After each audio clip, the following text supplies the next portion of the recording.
Time now for our Alabama News Center update. We're the next round, guys. Get ready for a big football weekend. One of the biggest games in the country. Alabama, number 4, on the road at Wisconsin, a place they played at once before, a long time ago, but here come the Tide. That game a long time ago, LT, was what, the 20s? 1928, Alabama shut out 15-0. That would be maybe the biggest shocking thing to happen over the last 25 years of college football if that was to happen. I fully expect, after Alabama struggled for 3 quarters with South Florida at home, Alabama to come out, take shots often against what is kind of a shaky Wisconsin defense. And they've not been able to find their footing offensively over the last couple of years. Phil Longo was brought in by Luke Fickell to try to open it up, not be that old big run team that Wisconsin's always been.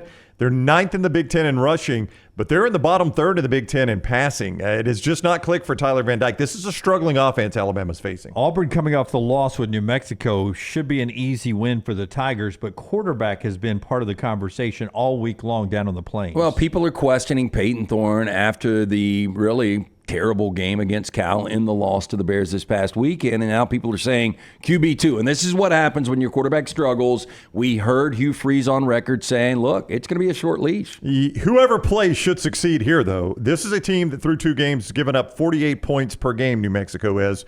They're giving up 7.7 yards per rush, 8.7 yards per offensive play to their opponents. If you can't move it against New Mexico, I don't know who you're going to move it against. Game days at LSU, South Carolina, but another very interesting contest is Texas A&M at Florida. Brownie, this was on your highlight list here. What do you think of this game? Well, you got so many quarterback questions. When the injury report came out from Texas A&M, Connor Wigman, their starter, is questionable, and with the way DJ Lagway played against Samford, where do you go if you're Billy Napier, him or Graham Mertz? Well, if I'm Billy Napier, I'm going with the future, which is DJ Lagway. He had a great game in that 45-7 win over Samford. I think the crowd wants to see DJ. If you want that 230 crowd to show up, a little excitement, I think you play the future. Yeah, Troy trying to knock off Iowa this weekend, in-state matchup. Good luck with that. Yeah, should be a tough one. Should be interesting. That's your Alabama News Center update.